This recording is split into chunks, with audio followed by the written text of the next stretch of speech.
Purpose After Sports, where we interview athletes to share their post-sport journeys and explore how they are reinventing what it means to compete. Today, we have a very special guest, and a really, really close friend of mine, Mia Grunzi. She's in the building, not physically with us, but she's here.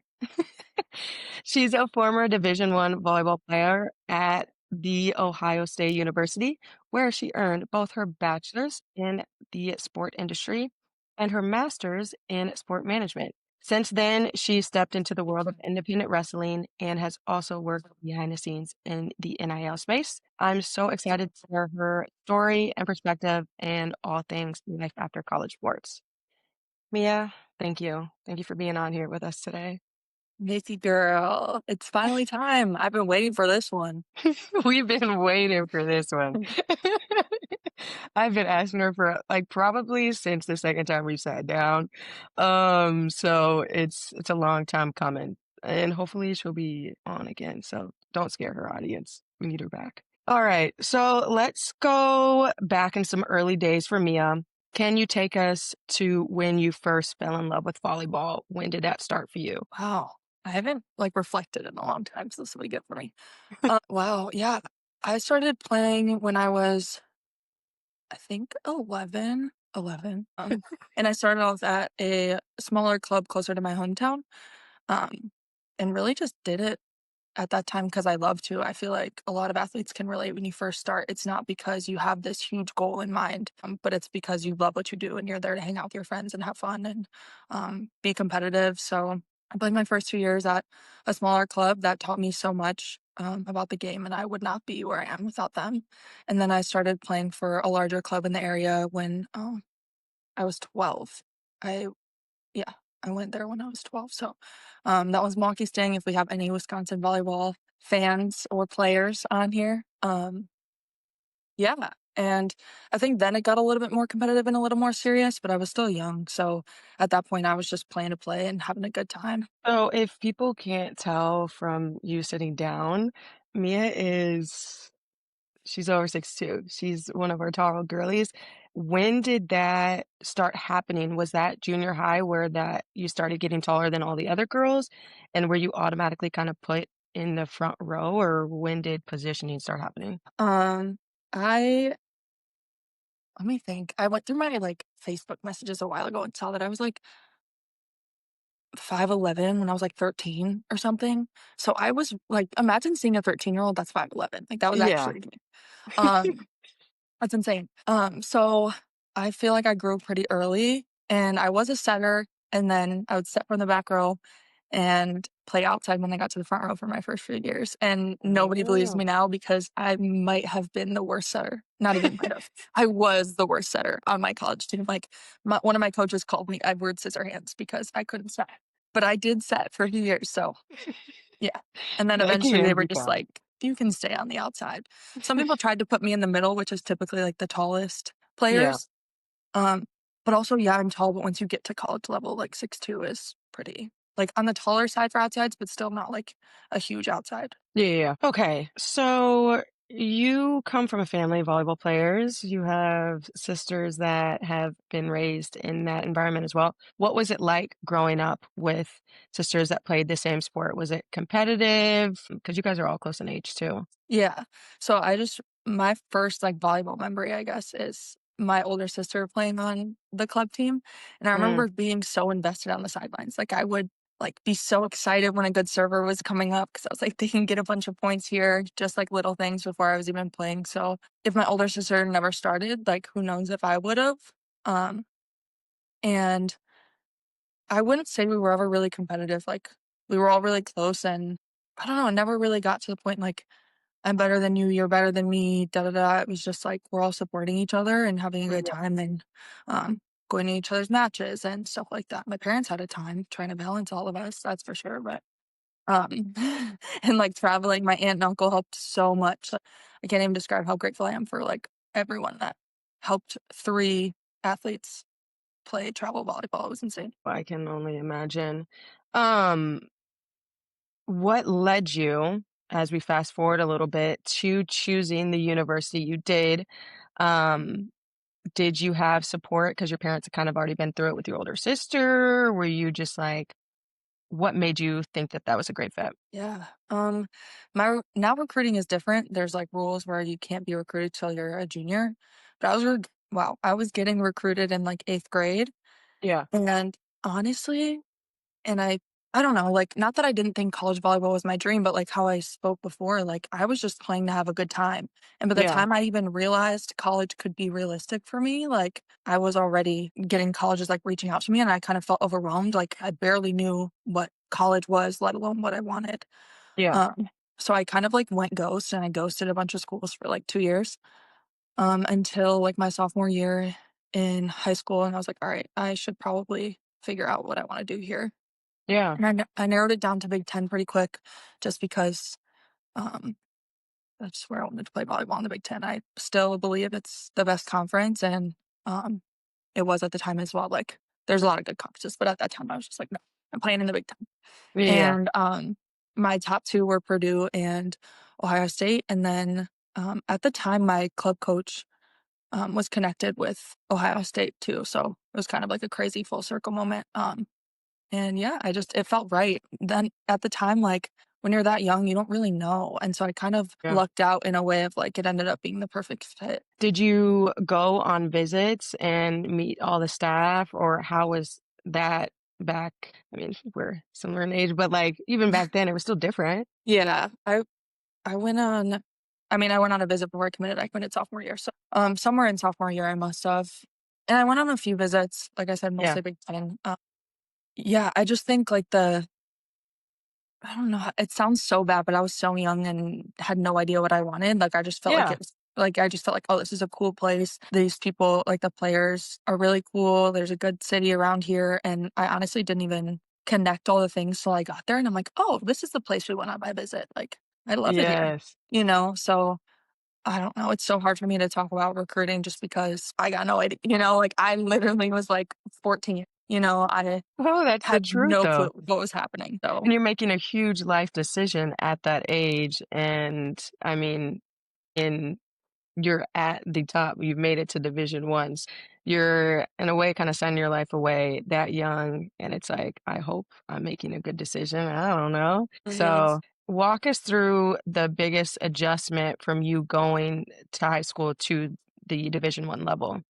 My most competitive volleyball I played before college, which if there's any young athletes watching and you want to play volleyball, club volleyball is really important. So without that, like I would have not been where I was. I played with a lot of good club players and on a good club team. Um, and the other girl in my position, Brooke Anderson, she's still one of my best friends to this day. I love her so much. She played at Iowa State. We just better each other every day. Yeah. It's like, "Oh, she's hitting it hard, I'm hitting it harder. She's hitting it harder." So it's like I had that competitive, nature in my club as well, but once you get to college, like, the team just gets larger. In club volleyball, there's only, like, I forget, 10 or 12 or something players, and then in college, Mhm. it gets larger and you now have a bunch of people at your position. But then again, I did have, like, the positive competitive relationships in clubs, so I think it transferred over well when I got to college. It did become more competitive, but, um I always found, like, the positive side of that. It was never, like, catty or anything, so, that and then the other one was playing with girls of all ages, so the older girls on my team I looked up to a lot, and it was really cool Mhm. to learn from them, because you don't get that in club you're playing with. I played up, like, a year, Yeah. but so I still learned from them, but when you're in college, it's like those girls have been in college for 3, 4 years, and now they're, like, my big volleyball sisters, so, I feel like that's really impactful, especially as a freshman. Yeah, I think that's such a good reflection to have that I haven't really thought about too, is like you're going in there as a young 18, sometimes even 17-year-old, and you got to have hopefully good role models going in there because they're kind of showing you the way of what that program is like, the standard. So that's a good reflection on that. Um, what would you say or how did you approach your role at Ohio State? Was it, I want to be a leader? It was, I am gonna, kind of find my way. How did you navigate that? Oof. The trauma in my Oof. face. Um, I originally when I my career was just like a whole lot of things. So, my freshman year, we had a lot of injuries on my team. Mm, So prior to coming in, me and everybody else had this like vision of like what our team was going to look like, but then we had so many injuries. Um, we actually ended up pulling from the club team at Ohio State because we didn't have enough girls to play. We had like a club team tryout to join our like wow. actual team. Yeah. But so anyway, so we were very struggling. In the beginning of the year we were okay, but then people started to like slowly get hurt as time went on. Yeah. And I was one of those people. So my freshman year, I started for preseason, and preseason in volleyball you have a lot more games like in a compact time. And I got a stress fracture in my foot, I think just from like you're I was doing 10 times more than I really had ever done. In club, you practice 3 days a week or whatever and, Yeah. um, work out when you please, and, in college, it's not that. So, Yeah.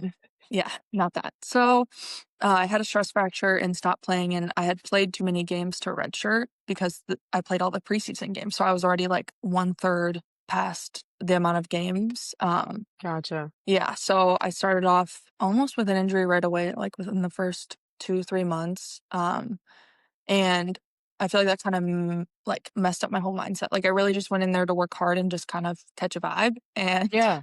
um, then I ended up injured, so my mindset went from, like, on the court just doing my best and supporting my teammates to, like, off the court and supporting my teammates is all I could do, and then working, um, to get better, and, uh I don't know, I had the craziest strength coach. My not craziest, I love her. She's literally the most respected, um, I can't even describe to you, um, every athlete at Ohio State that has worked with her sees her like one of the most respected people you've ever worked with in your life. She's very like, if you turn the wrong way in your runs, you're doing it again.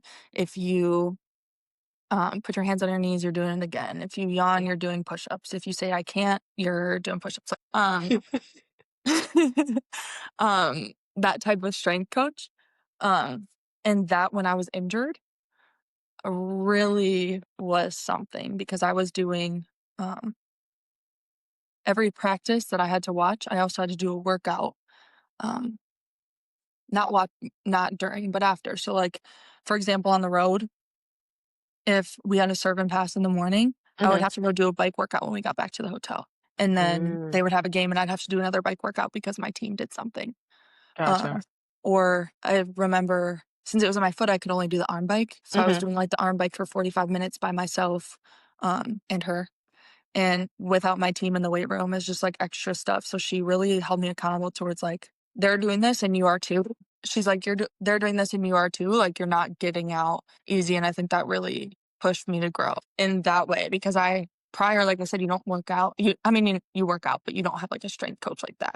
And I get in, Right. get hurt. They're like, your season's over. And now I'm like doing all this super, super tough mental work, that helped me grow and I think in turn helped me really appreciate when I got back. So, shout out Heather. She's still like one of my favorite humans ever. But we spent a lot of time together. Let's just say that. Well, yeah, because you also had, another injury as well. What year was your knee injury? um, that was my well, I got a COVID year, so that was my technical senior year. Right, yes. So going into gosh, my career is just it's giving me flashbacks. Um, so freshman year, I played a little bit, got hurt. Sophomore year, and junior year, it was kind of like sophomore year, I played the first couple games, had one Mm, bad game, and didn't play the rest of the year. It's actually a whole nother story. And then new coach junior year, and then sat junior year, senior year was gonna be, like, my year to play, or mhm. at least, like, that's what I thought, like, I was like, "Okay, like, it's looking good for me, I have a good feeling about this." And then I landed weird in the end of summer at open gym and hurt my knee. I tore my meniscus off the root, which is just, like, basically where it connects. And your meniscus, for those that don't know, is just, like, what protects your cartilage from, like, bone on bone. Um and so I tore it, like, right before we left for, like, a week before you come back for preseason, so I talked to my trainer, and then we go home and, like, don't do much, so I was, "Okay, it's fine." and it started to really bother me, like, it would give out. I would not be able to stand when I was sitting for a really long time, and I got an X-ray, and basically, when you tear what I tore, only 30% show up on MRIs. So they said, like, we can't tell if it's torn. We're either going to go in and it's not going to be torn and we'll just clean up your cartilage and you'll be out for a couple weeks, or we Oh, go in and it's torn and you're out for 6 months. And they're like, what do you think? And I was like, yeah, um, I don't want to be out for 6 months. Like, my senior season was just starting. I got a starting spot. So I was like, I worked these 4 years so hard for this moment. I'm not going into surgery unless I have to. yeah. And I even asked him, I was like, "So can you go in and just check and we can see if it's torn and, like, you don't have to fix it?" And we'll just back on out. And they said no. So I was like, "Okay, well, then I guess we're playing through it." And, it was really traumatic. Like, I, um, would have to go through a bunch of, like, hamstring work and needling and, um, rolling out, all this crazy stuff even right before Yeah, practice. Like, I would be in the training room just to get myself able to walk. Like, I literally could not walk.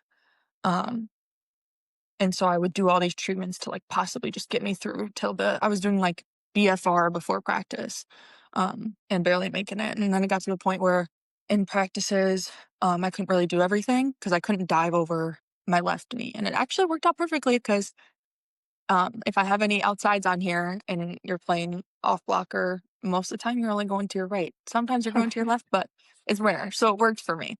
yeah, Um, but so it was frustrating. I couldn't, like, do everything in practice, but, um, I was doing the best I could. And then, I would land weird and it would, like, be really bad to the point where I couldn't even function. And one time I landed weird. It was at Northwestern. I landed weird, like, third set or something, and they took me out the rest of the game. And we had Penn State the next Sunday, and I couldn't practice all week because I couldn't walk. And the Penn State game came, and, my coach said, "If you don't practice this morning, like, we can't let you play," which makes sense, because I yeah, haven't practiced in a week. And, I went up, my first jump landed on it weird, same exact feeling, had a very concerning mental breakdown, went into the locker room bawling my eyes out, and, my coach came in after and kinda pulled the plug for me and said, like, "You need to get surgery and get this figured out. It's not worth all this pain and all this yeah. frustration." So shout out to my coach, JFO. She's the great, the great JFO, the greatest. I need to send her that if that's in there because she's gonna die laughing. And my trainer was, um, literally still my best friend. I still call her all the time. She obviously was saying the same things to me, like, "Are you sure you want to do this? Are you sure you want to do this?" And I was just like, "Yes, yes, yes, yes, yes, Yeah, yes." Like, I am not getting surgery. I'm not going out. Like, and so then I get surgery and, um, all the playing on my knee, I was playing bone on bone then for that 4 or 5 months. So, not only did they need to fix my meniscus, but they had to clean up my cartilage, and, now I'm supposed to wear a knee brace all day, every day for the rest of my life, technically. Don't tell my doctors. I wear it. you do not. It's in recording. I wear it every single day all the time. Yes. But I wear it now when I wrestle and I wear it when I, lift and work out. But it was, like, a very big shock to me because I thought, "Oh, meniscus, I'm just gonna go back in and everything's gonna be back to normal." And I got Right, out of surgery and they were like, "Yeah, you're gonna need," like, he's like, "I've seen worse, but it's about, like, 40 years old and you're gonna need new or more surgeries down the line." Um, which is crazy. So now I have, like, I feel good now for now, mhm, and, like, I haven't had any problems since, but, yeah, it just aged my knee a lot, and changed my perspective on injuries because I think a lot of athletes do it. Like, something's hurting and it's like, "But I've worked so hard for this, like, I can't let this go," or, "I can't let them know that I might not be as reliable as they think I might be," or, right, um that type thing, and it's not worth it because at the end of the day, like, as you know, and your business supports, like, it comes to an end, and you yeah, still have your body. So it's like, pushing through injuries, even though it feels like you're everything, like volleyball felt like my everything. And I was like, I cannot lose this. Like, this is my whole life. Cause it was, Yeah, yeah. since I was 11 years old, every single day was all volleyball. And um, now I'm, living with the consequences of thinking it was forever, Yeah. So, yeah, if anyone's listening and you have an injury, take care of it. And I recently had shoulder surgery too, but that one I went and got done right away. So I'm learning something, We have So, learned. yeah. And then after, I don't know if this is still like answering a question, but I was just gonna go through my college career at this point. Um, Keep going. We're okay. listening. And then so I had surgery in like I forget November, I think, Yeah. and was getting cleared like the summer before season. So volleyball season is all like starts in August, September. Yeah, August preseason. Um, and so I was getting cleared like right before season, and I got like because I was hurt and coming back from injury, I got cleared to work with my coaches early because in summer you Mhm. get no hours with your coaches. But I was in the gym with my coaches all summer getting reps in because I was allowed to per recovery or whatever. Um, yeah, and then I was healthy, but I just didn't have my touch back in time and didn't play my 5th year. So that was hard mentally too. It's like, oh, I finally have it. I finally have it. Nope, my knee, very traumatic surgery, very traumatic recovery. Yeah. Working really hard to get back. I feel good. I feel good. No, now you're a 5th year senior. I was a captain, not that year because, well, that's a whole other story. But basically, in short, I just kind of stepped down from it due to just like everything going on in my Yeah. life. And I also wanted to give other people the opportunity to like have that role. I can still lead without being captain, if that makes Yeah. sense. So yeah, I was captain the year I got hurt, and then my 5th year I wasn't technically. But yeah, so like a 5th year senior and you're sitting the bench and like went through all this and it feels like for nothing. But it was definitely like a mindset thing. And I think that goes for everybody that has played a sport or is currently playing a sport Yeah. where you're sitting the bench. It's like you can sit there and hate your life every day and complain and hate practice and beat yourself up. But at the end of the day, like you only can play the sport for so long, and this is my last year, like, I could have the most fun every single day in practice, and I would enjoy that way more than I enjoyed playing in the games the year Mhm. before, like, I was hurting so bad. Yeah, I got to play, but it wasn't ideal. Like, my 5th year, I had so much fun at practice and, like, refound the love for the game again, which was a lot, but, yeah, I think it's just like a literal mindset change, and sometimes when it comes to that stuff, you just have to I don't wanna sound, like, hard-headed, but you just have to make that decision for yourself that, like, you will not let yourself be negative for for the time that you get to play your sport and do what you love, even if it's not going exactly how you could have seen it go. And then in turn, you play your best and you do your best because you're having a good time. You're not Yeah. getting angry about all the other stuff, so I've said it before and I'll say it again, like, people now will, like, hear I went to Ohio State, "Oh, you must have been good, you must have been good," whatever. Um, the only people that saw me at my best were my teammates. Like, I didn't play my Yeah. 5th year, but I was, like, by far and I'm not a cocky person, but I was, like, by far my best self and my best on the court that year, Yeah. and quite literally 20 people got to see it, So, but now that we're done and it's over with, like, what matters is the relationships I built with my teammates and, like, how I grew through it.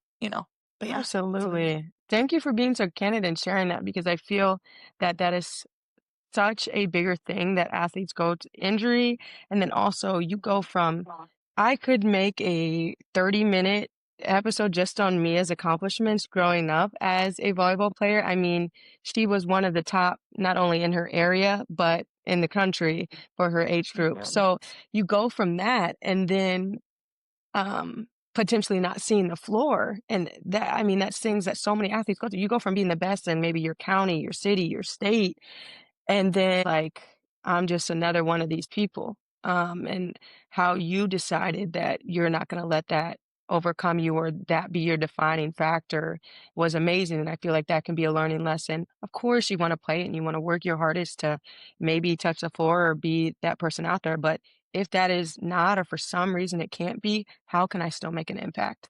So, thank you for sharing that because it's needed. Yeah, of course. It's transition a little bit after volleyball here. We've had some talks about what it was like transitioning, and you've kind of talked to me about how you didn't have the hardest time transitioning versus me. I had a we know, a horrible time. It was the worst time of my life. So, talk to our audience on why you think that was. What helped you have a smoother transition? Were you able to find passions outside of volleyball, things like that? Yeah. Um, I think as I've reflected more, struggled a little, but something Yeah, that helped is um exactly what you said, finding passions outside of your sport and putting I don't know, that passion, that energy, that effort into something else that's gonna better you um now and long term. yeah, Um, so for me, that was wrestling, and I don't want like, I feel like it's still kind of a sport, so I feel like I don't know if I'm cheating the system a little.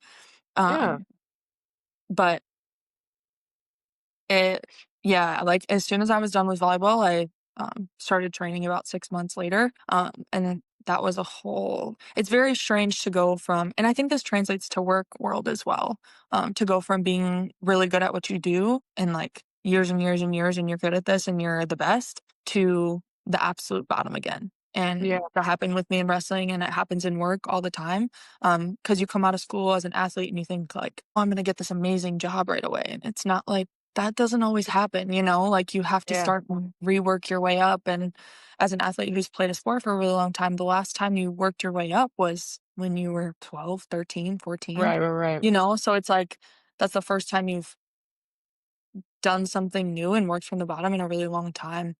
And so I think that can be like a shock, especially in a time of this isn't necessarily just related to sports, but after college, everybody scatters.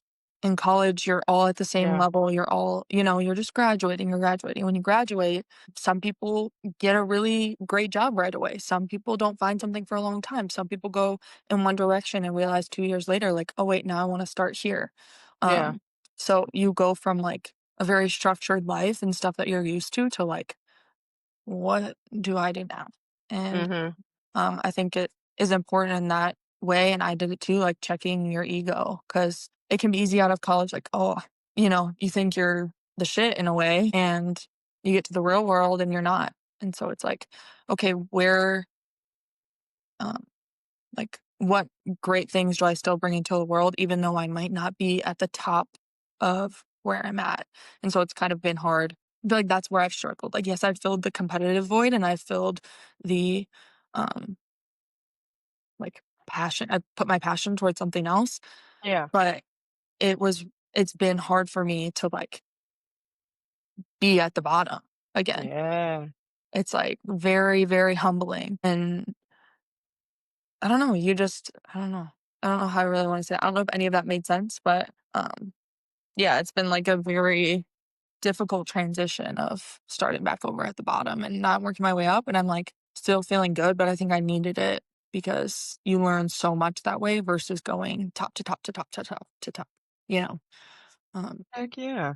yeah. I think all that made sense. I think that, like you said, whether it's you find a passion or you don't find something right out of sports, you're going to learning and trying new things and maybe not being good at it. And the other thing is you might not never get good at it. And so that's tough to kind of swallow too. I've had to learn that the hard way. 'Cause you forget that you used to be bad at whatever sport it was, or maybe just not that great. And so Yes. it's easy to think like, oh my gosh, I'm just so good at that one thing. Well, you spent 10 plus years doing that. I hope. Yes. But now Yes. you just wanna come in right away and be good at something, so, no, I think that totally makes sense. I was humbled quickly, I'm humbled almost every day. So, but I'm just gonna keep putting myself out there, and I think that's great advice, to find those voids, like you said, finding that competitive outlet, finding that where you can put that passion because we have so much of it, we gotta put it to something. Alright, we've kind of hinted at it, sprinkled in a little bit. Let's start talking about independent wrestling. My girl is a wrestler. Talk to us about what it was like stepping into that world, how you got into it, um, and what are some habits from volleyball that you take with you in that journey? Yeah. I think it was tough. One, like I said, there's a lot of things, so many things I still need to learn, and you learn in wrestling every single day. And I was just used to learning the same things for a bunch of years. Yeah. One of the biggest changes too, and I didn't really mention this last question either, but in volleyball, I was very comfortable showing my personality and like being me in practice. Mm, And that's why I loved it so much. Like I was so comfortable with my team and my coaches and just having a good time. I was like the personality hire captain, if that makes yeah. sense. It's like I Yeah. literally was just like there for good vibes and obviously working hard, but you know what I mean. And, in wrestling, all that kinda went away because I was stepping into a new place, and it was just kinda like, "Okay, put my head down and do what they tell me to," and, Yeah. there wasn't necessarily, one, the place in that moment for, like, a big personality to shine through. I was only thinking about that. I wasn't even touching into, like, my personality while doing things. It was just like, "Okay, put this here, head here, arm here," you know? It was very much so, like, all hands of my brain onto learning. Yeah. Um, and in volleyball, it was like I could do both just because I had gotten my brain so used to doing those things. Yeah, when I was changing things up or trying to learn something, in that moment when I'm making that play, I'm thinking like, "Oh, shoulder down," but I'm Yeah. not running and running and running and running things in my brain, Mhm. you know? And also at that point, once you're further along in your sport, you're only really learning like very tiny changes as things go, Right. you know, and it's like one thing at a time you're really focusing on. And wrestling, it was like, you need to know all these things. This is a million things you don't know yet, and you need to learn Mhm. them. And if you don't learn them quickly, like you're putting yourself at danger, and others. So yeah, I think that was probably the hardest transition. It's just like the overload of information at once and lack of being able to put myself into it. How do you approach training now in wrestling versus, like, college and volleyball? Yeah, it's a lot. I mean, it's also very different.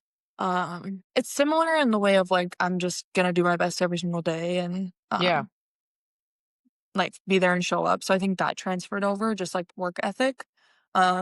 And in turn, even though sometimes I might not feel like it, like, I'm trusting the process. But yeah, there's just, like, a larger like, I would say I do more, like, studying than I did in volleyball. Mm, Um, gotcha. just, like, a larger bit or like chunk of information that I need to know. It's literally like I can't even describe to you how large it is. Um, and in volleyball, I think the skills are like very particular, but Yeah. there was only 3 or 4 skills I was doing. So I could watch myself. I watch a lot of my own film in volleyball, but as for like watching other people, it was not as I wouldn't do it as often as I watch wrestling now. I would say. Um, so like in practice time, I would say it's pretty similar, just like working hard and doing your best, but out of practice, wrestling definitely consumes my brain a lot. 100%. I love when Mia talks about wrestling because she's so passionate about it. So maybe on that next episode, we'll just have Mia and talking about our wrestling things. Can you describe to somebody if they have no idea what independent wrestling is or what that world is like? Just give them a little blurb on it. Yeah. It's WWE style wrestling is how most people would like resonate with it. Yes. Um, So that style wrestling, but I'm just not signed to a company. So, it's way bigger than you think it is because I felt the same. Like I had a WWE tryout out of college due to like connections with Ohio State and they're recruiting athletes. So I went to a tryout. I didn't make it, and then they sent me back to train independently. And so there's like a million independent wrestling promotions. Like anyone could probably look it up and you'd find one within 10 minutes of your Yeah. home, probably. So independent wrestling, you just go train and then you are kind of your own manager and you take the bookings you can get. You go help set up and tear down with the ring. Just try and get your name and your face out there. And Yeah. then eventually for most independent wrestlers, the goal is to get signed to a big company like WWE, like I said, AEW, TNA, um, to where wrestling can become your full-time job. But most independent wrestlers are working a job as well. So it's kind of a hard thing to balance when you care about both things, you know, and I'm lucky enough to have a job I I'm enjoying and I love, so it helps, but it's still Yeah. hard because I don't wanna and in college, it was different. It was like the professors understood, and if they didn't, like, your coach is talking to them, and it is what it Mhm. is. But in real life, you gotta figure out how to balance these things, so You still get the same Mhm. feeling as when you stepped on a volleyball court, or is it a little bit different? Ooh. Um, I think it's kind of similar, but very different. Yeah? I get so much more nervous for wrestling. Um, Really? yeah, but I think it also just stems from, like, just where I'm at. Okay. And wrestlers say, like, the moment you're not nervous is when you need to just be done in the business, so it's a good thing, and everyone gets nervous Yeah. for, like, years and years and years.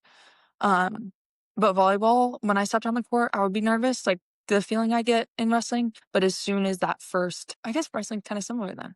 As soon as that first, like, Play play, or as soon as I yeah. touch the ball once, I'm like, "Okay, I can still play volleyball, it's I fine. Everything's fine." yeah. But in wrestling, I guess it's kinda similar, like, when you come out of the curtain, like, I almost black out in a way, like, Yeah. I'm thinking about so much that I can't even think about how nervous I am. But I would say, like, I'm sitting there, like, really, really nervous. In volleyball, I wouldn't get nervous until, like, the moment I'm stepping on the court. So I guess Yeah. maybe that's the difference, just, like, the intensity and the length of me freaking out, you know? But it's because you care, so in both of them, and I don't think maybe it's not great that I didn't get the most nervous in volleyball because I did, but it's just a different breed for wrestling. No, I think you described it well, like, that feeling of, like, you get the nerves, but as soon as, like, the jump ball comes up and you touch the ball for the first or something, whatever your sport is, Mhm. like, that's when it melts away, and it's like, "Yeah, no, no, this is what I'm doing." Yeah. But finding that feeling again, we'll cut it short after this because I could go on a tangent, like, there's just nothing. I cannot describe that feeling that it feels when I step on a court. Um, just something happens in my body, and it's like I felt like for a long time that's what I was chasing, that feeling again. And like you said, there's similar things. Like you get a similar kind of feeling in wrestling. When I'm helping people in my business or when I'm podcasting and get to talk to you guys, like I get a similar feeling. But I think it's kind of a special thing that nothing will ever be able to touch like that love I have for Yeah. that thing. So kind of sappy. I No, but I digress. hear you. Yeah, and I agree, and I think also with, like, the how I was talking about how I was super comfortable with my teammates, like, I also think Yes. that's a thing that you never get back, and that's the beauty of it. Like, Mm-hmm. it sucks knowing that I'll never feel well, maybe because 'cause I'm starting to, like, you can find people that you can be comfortable with, but, like, that Yeah. environment will never be exactly recreated, and so it's just, like, appreciating it for what it was and then, like, finding ways to bring that and, like, things you learn into your everyday life, you know? No, I completely agree. I mean, you're around those people, your teammates, 24/7, and sometimes that's even an understatement. If there's like a more percentage, like it's like they're bound to, they see the worst, they see the best, they see moments that probably should never be talked about again. Like these people, like yeah, it's relationships that are hard. They're kind of forced in a way, but then they're just like hard to ever recreate. Like I don't know if you've seen that trend where it's like my guy coach or just thankful for my coach put random girls together and now we get to be friends. It's true. I don't Literally. know how it works, but it works sometimes. It's kind of cool. All right. Let's move on to some advice that you'd have. What is one thing you wish every athlete understood about preparing for life after sports? Um, I think it's just that you're still you at the end of the day. Like, Mm, you can still bring great things into your everyday life and help those around you, even though it might not be the same environment.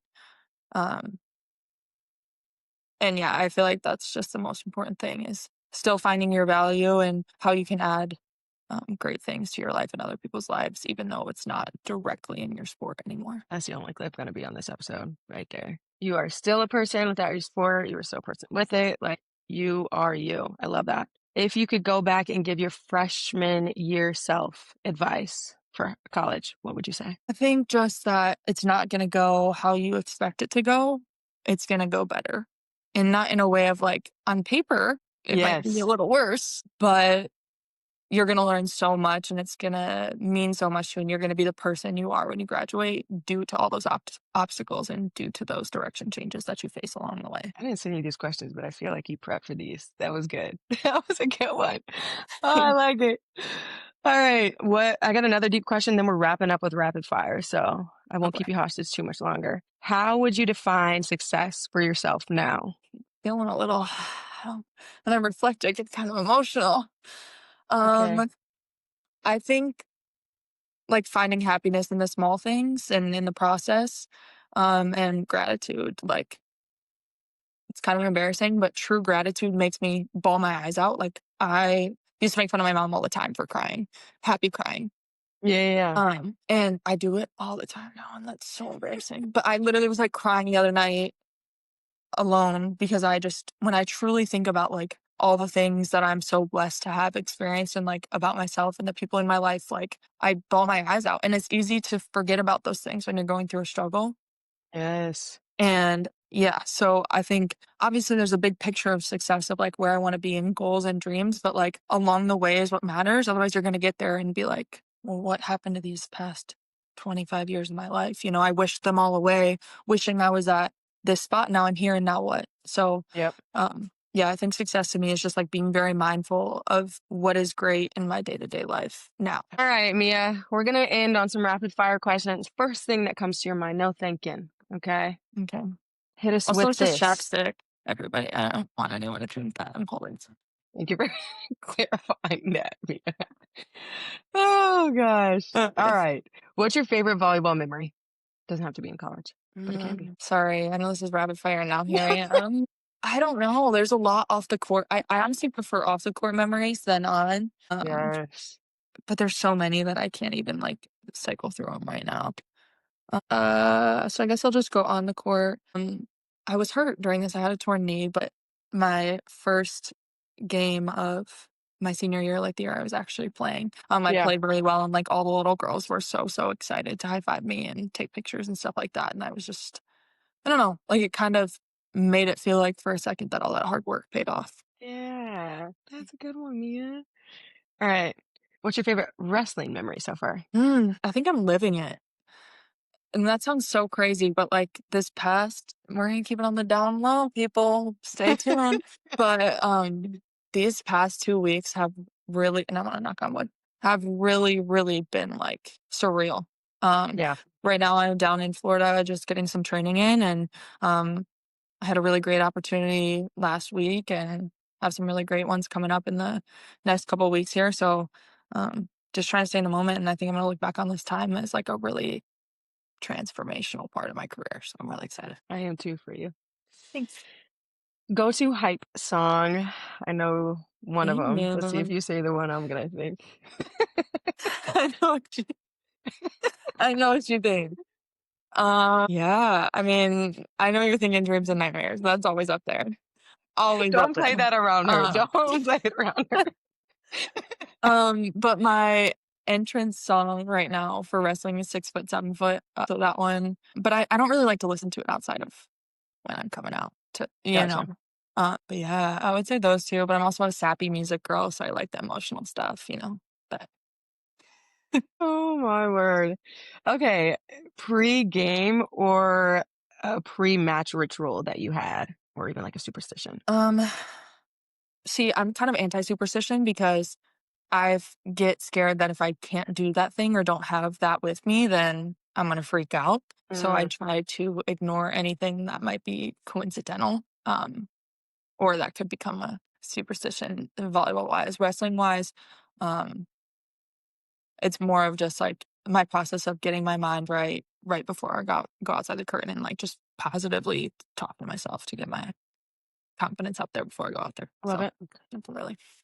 One teammate or competitor you'd want to play with again? Oh, one. Gosh, like some of my most favorite people on this entire planet are my teammates.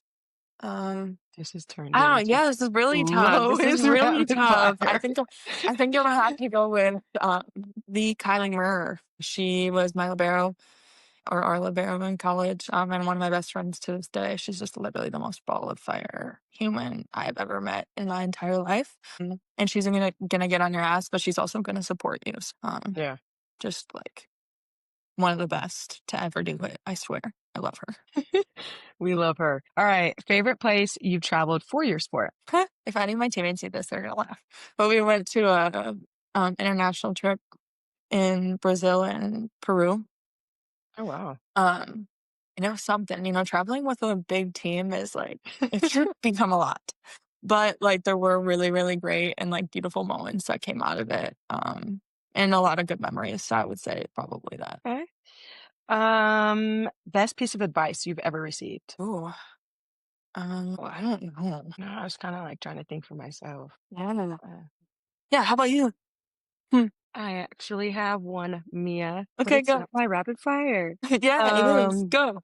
my best piece of advice was you can't fully help other former athletes until you heal yourself. I said, "Yep, it's time to start healing, man. It's time to start healing." Get that done. Um, yeah, I like that. Um, yeah, I don't know, I feel like a lot of things recently, it's just like, um if you're not nervous, you don't care. Just because I've been dealing with a lot of like high pressure situations and um, sometimes being nervous can make me feel like I'm not prepared or like not worthy. And that's not the case. Yes, It's just that you care and this is a great opportunity that you're getting. So I feel like that is like today what I think about the most. that one is a good one. Okay, last one. What is one word that best describes you right now? This is kind of cheesy. I would say grateful. I feel like typically I would say passionate, but the past like year of my life, I've really been focusing on that. And like I said, I grateful cried like a lot, which is so embarrassing. But I'm just really, really trying to stay on myself about um finding the good things in life. So Yeah. Well, Mia, we're done holding you captive. Thank you, thank you, thank you so much for being on. You were amazing. I gain so much wisdom every time talking to you, and I know our audience will as well. I feel like I just have a little mini me around me all the time, even though I'm your mini, but whatever. I'm sure it's fine. well, thank Any you last so words much. for our audience that you have for them? Not really. I'm just really grateful to be here, and I hope all that kind of made sense. I tend to ramble and then question what I even said. So hopefully you can get something good out of this, and um, I will talk to you soon. That was great. If you like episodes like this and want to watch more of these, make sure you hit that like and subscribe button, and we will be back.